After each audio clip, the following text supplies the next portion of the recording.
हो तो जरा ध्यान से सुनना। मान लो ये शिवलिंग, ये जलाधारी किसी किसी मंदिर में नंदी मंदिर के बाहर होता है, गर्भगृह के बाहर। बोलो सही है कि गलत है? अब जरा समझ लेना बहुत अच्छे से हैं। किसी किसी मंदिर में नंदी जो मंदिर अंदर का होता है गर्भगृह, उस गर्भगृह से बाहर होता है। किसी किसी मंदिर में नंदी का जो शिवलिंग होता है भगवान का, उसके सामने जो जलाधारी होती है नंदी उसके सामने होता है। बोलो करें दर्शन? किसी किसी मंदिर में नंदी, शंकर भगवान में मंदिर में अगर छोटी जगह है तो उस साइड में भी नंदी हो जाता है। करें दर्शन?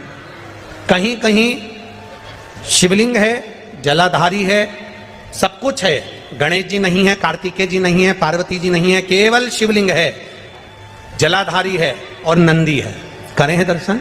किसी किसी मंदिर में केवल शंकर भगवान का स्वरूप विराजमान है, शिवलिंग विराजमान है, नंदी नहीं है। तो शिव महापुराण की कथा यहां वर्णन कर रही है, उसको जरा समझिएगा। शिव पुराण कहती है, भगवान शंकर का चरित्र कहता है, शिव तत्व कहता है कि जिस मंदिर में नंदी जहां विराजमान, जिस जगह पर विराजमान है, सामने बैठा हो, गर्भगृह के बाहर बैठा हो, या तिरछे में बैठा हो, या शिवलिंग जिस भाव से विराजमान है, आप अपनी जो आराधना कर रहे हो, आप अपनी जो भाव से पूजन कर रहे हो, आराधना कर रहे हो, सेवा कर रहे हो, उसमें तुम्हारे भीतर यह भेद नहीं आना चाहिए कि इस मंदिर में नंदी तो बाहर है ही नहीं तो मैं पूजन कैसे करूं, इस मंदिर में तो नंदी सामने बैठा है तो मैं पूजन कैसे करूं, इस मंदिर में नंदी तिरछा बैठा है तो मैं इसकी पूजन कैसे करूं, इस मंदिर में तो पार्वती जी नहीं है, गणेश जी नहीं है, षडानंद कार्तिकेय जी नहीं है तो मैं पूजन कैसे करूं। शिव महापुराण की कथा कहती है, भाव हमारे भीतर नहीं आना। शिव का ओटला, ओटले से मतलब है कि कहीं कहीं वृक्ष के नीचे भगवान शंकर बैठे रहते हैं तो वहां मंदिर नहीं होता, केवल एक ओटला है, केवल ओटला, और उस पर शिवलिंग रखा हुआ, केवल एक ओटले पर भगवान शंकर का शिवलिंग रखा है। या मंदिर है, गर्भगृह है, बड़ा चौक नहीं है। शिव महापुराण की कथा कहती है, जहां पर शंकर भगवान विराजमान होते हैं, जहां शिवलिंग रखा हुआ होता है, जिस ओटले पर शंकर भगवान का शिवलिंग विराजमान होता है, जिस गर्भगृह में शंकर भगवान का शिवलिंग विराजमान होता है, अगर वहां नंदी का भी तुमको दर्शन नहीं हो रहा है, वहां नंदी तुम्हें दिखाई नहीं पड़ रहे हैं, तो भी तुम यह मानकर चलना कि बिना नंदी के शंकर भगवान वहां बैठा ही नहीं है। ओटले पर भी अगर बैठा है तो नंदी की पीठ पर ही बैठा है, जहां वो बैठा है। गला पकड़ रहा है रे बाबू, गला पकड़ रहा, वो नंदी वहां विराजमान, वो नंदी वहां बैठा, नंदी से कहीं दूर नहीं है। एक पत्र आया है, जरा ध्यान दीजिए। शिव कृपा, शिव कथा, शिव करुणा कह रही है, शंकर भगवान का गुणगान कर रहा है, शंकर भगवान की कथा कह रही है, शिव तत्व कह रहा है, शिव उपासना कर रहे हैं। हमारी दृष्टि में भेद मत करो कि मंदिर में नंदी है कि नहीं है, नंदी है कि नहीं है, गणेश जी है कि नहीं है, कार्तिकेय जी है कि नहीं है, पार्वती जी मंदिर में है कि नहीं है, ये भेद हमको नहीं करना। हमको तो केवल एक देखना है, क्या मंदिर के अंदर शिवलिंग है? हमें केवल शंकर, हमारा शिव जहां है वहां गणेश भी है, रिद्धि सिद्धि भी है, षडानंद कार्तिकेय भी है, पार्वती भी है और नंदी भी है। और नंदी अकेला नहीं, 33 कोटि देवी देवता भी वहीं पर विराजमान है। जहां शिवलिंग, जहां शंकर भगवान का शिवलिंग विराजा है वहां सब कुछ है। फिर हमको नहीं देखना, वह सर्वस्व है।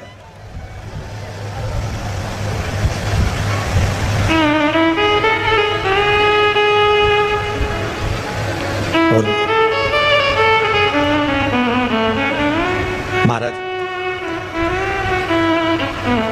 अपने कर्म के अनुसार हम जो भजन कर रहे हैं, अपने कर्म के अनुसार हम जो भक्ति कर रहे हैं, अपने कर्म के अनुसार हम भगवान की स्मरण कर रहे हैं, हम कर्म के अनुसार भगवान की अविरल भक्ति को धारण कर रहे हैं, कर्म के अनुसार हम भगवान की अविरल भक्ति को कर रहे हैं, इसका फल मिलता जरूर है। एक बात अपने जीवन में उतार कर रखना, कोयले की खदान में काम करोगे तो चेहरा काला पड़ जाएगा, धूप में काम करोगे तो चेहरा काला, बोलते जाओ, पड़ जाए।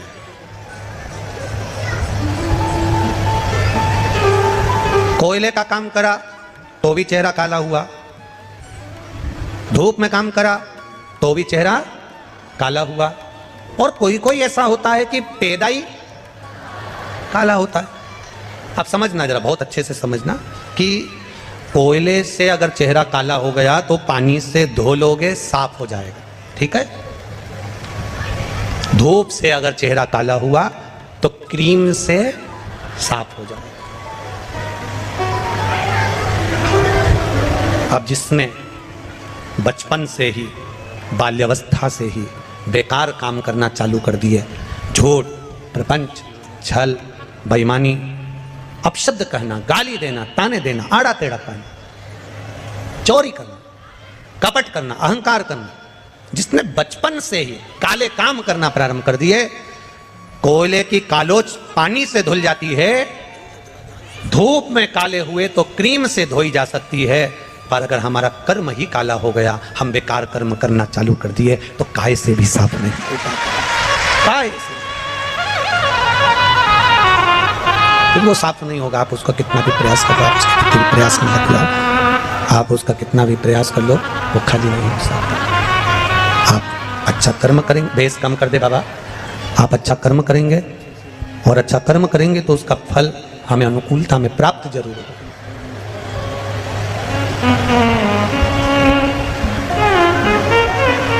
मंदिर में नंदी मत ढूंढो। शिव महापुराण कहती है जब आप भगवान शंकर के दरवाजे पर प्रणाम करने जाते हो, झुक के प्रणाम करते हो, तो शंकर भगवान आपको भी नंदी समझकर स्वीकार कर लेता है कि मेरा गण आया, मेरा गण। आप कुछ मंदिर में नंदी ढूंढना प्रारंभ न करिएगा। नंदी को भगवान शंकर ने अपना गुरु माना है, नंदी को भगवान शंकर ने अपना मित्र माना है। जब ब्रह्मा जी ने झूठ बोल दिया, जब ब्रह्मा जी झूठ कह दिया, जब ब्रह्मा जी ने झूठ बोल दिया, झूठ बोला ब्रह्मा जी ने, तब जब ब्रह्मा जी झूठ बोल दिया और उनका सिर कट गया, कपाल जब हाथ में लग गया, नंदी ने आकर बछड़े का रूप लेकर शंकर भगवान को एक मार्ग बता दिया, एक सतमार्ग बता दिया। बछड़े का रूप रखकर नंदी ने शिव जी को मार्ग दिखाया, तो वो गुरु हो गए। जो आपको सतमार्ग बताए, सही जगह तक ले जाकर छोड़े, शंकर भगवान के मंदिर तक, शिवालय तक, देवालय तक आपको लगा दे, भगवान से आपको जोड़ दे, तो समझ लेना कि जिंदगी में कोई असली गुरु हमको प्राप्त हो गया, जिसने हमें देव अधिदेव महादेव से जोड़ दिया। एक गुरु वो होता है जो अपने आप से जोड़ता है। एक गुरु वो होगा जो आपसे कहेगा कि हमारे पास आओ, हमारे पास बैठो, हमारे चरण की पूजन करो, हमारी पूजन करो, हमारा फोटो की पूजन करो, हमारी आराधना करो, हमारी आरती उतारो, हमारे दीप जलाओ, हमारे माला पहनाओ। एक गुरु वो होगा जो अपनी पूजन कराएगा, अपने पास बिठाएगा, अपने द्वार बुलाएगा। और एक गुरु वो होता है जो अपने पास नहीं बिठाता, अपने पास नहीं बुलाता, अपनी पूजन नहीं कराता। वो कहता है अगर जाना है तो भगवान के दरवाजे जाओ, शिव को एक लोटा जल चढ़ाओ, शिव की आराधना करो।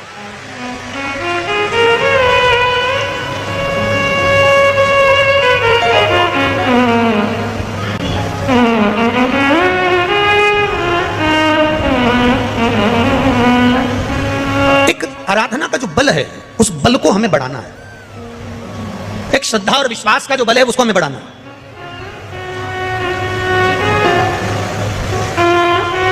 कितना विश्वास लेकर आए हो आप लोग, कितना भरोसा आपके पत्रों को अगर पढ़ा जाए। बड़े मंदिर में झाड़ू लगा देने से मंदिर का जो निर्माल्य है, निर्माल्य मतलब जो भगवान पे चढ़े हुए फूल, पत्ती, सामग्री है, इनको उठाकर विसर्जन में रख देने से, या कहीं ले जाकर विसर्जन कर देने से, या मंदिर में थोड़ा सा भी जीवन में कोई फैलारा पड़ा हुआ है, कोई कचरा पड़ा हुआ है, कोई सामग्री पड़ी है, उसको उठाकर रख देने से हमारे जीवन में अगर कोई बोझ है, हमारी जिंदगी में अगर कोई दुख पहाड़ जैसा टूट रहा है, तो वो दुख अपने आप टल जाए, अपने आप। उस दुख को टालने के लिए कहीं नहीं जाना, वो दुख अपने आप टल जाए।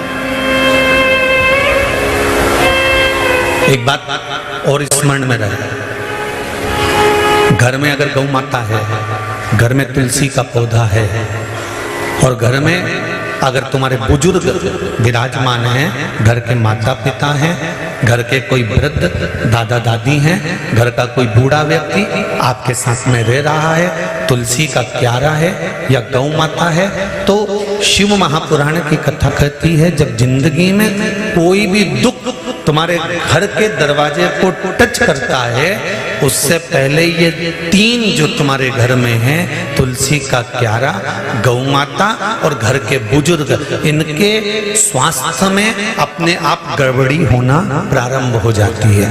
किस किस में?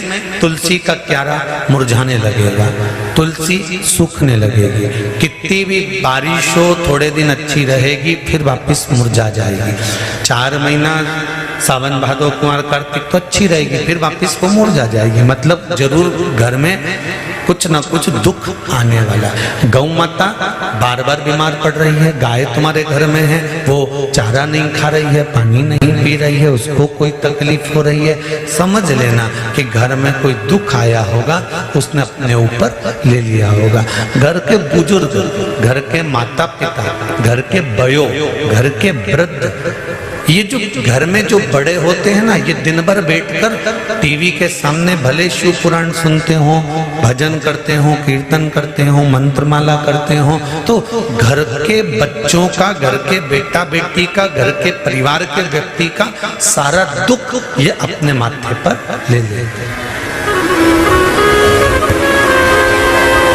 जब घर का बुजुर्ग गौ माता और तुलसी का पौधा ये अपने मस्तक पर सारा दुख ले लेते हैं, तो हमारे घर का, इस पृथ्वी का वयो वृद्ध बड़ा है कौन? क्योंकि जितने भी देव हैं वो केवल देव हैं। देवताओं का भी घर का अगर कोई बड़ा है तो वो महादेव है। तो हमारे जीवन में अगर दुख आता है तो अगर सिर पर झेलता है तो मेरा महादेव जी। हमारे जीवन के दुख को अगर झेल रहा है तो वो देवादिदेव महादेव जी को बुलाया। भगवान की निगाह में कभी नहीं होता कि ये बड़ा है कि ये छोटा है। शिव जी के मंदिर में आप 1.25 लाख बेलपत्र चढ़ा रहे हो, 50 लाख बेलपत्र चढ़ा रहे हो, 5000 बेलपत्र चढ़ा रहे हो, 25,000 बेलपत्र चढ़ा रहे हो, शंकर भगवान को उससे मतलब नहीं है। जो एक चढ़ा रहा है वो भी प्रिय है और जो 108 चढ़ा रहा है वो भी प्रिय है। शिव की दृष्टि में सब शंकर भगवान की दृष्टि में ऐसा नहीं कि ये ज्यादा चढ़ाएगा तो ये शंकर भगवान का ज्यादा प्रिय है, ये कम चढ़ाएगा तो ये अप्रिय है, ऐसा नहीं है।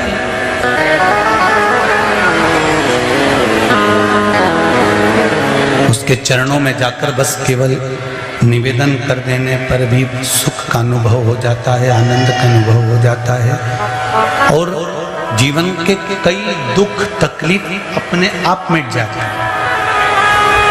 थोड़ा भी चढ़ाया तो भी बहुत। इसलिए आप लोगों को बार बार कहते हैं एक लोटा जल सारी समस्या का हल। ज्यादा नहीं मिले तो एक बेलपत्र चढ़ा दो, बहुत जरूरी नहीं है कि तुम थैली भर कर ला।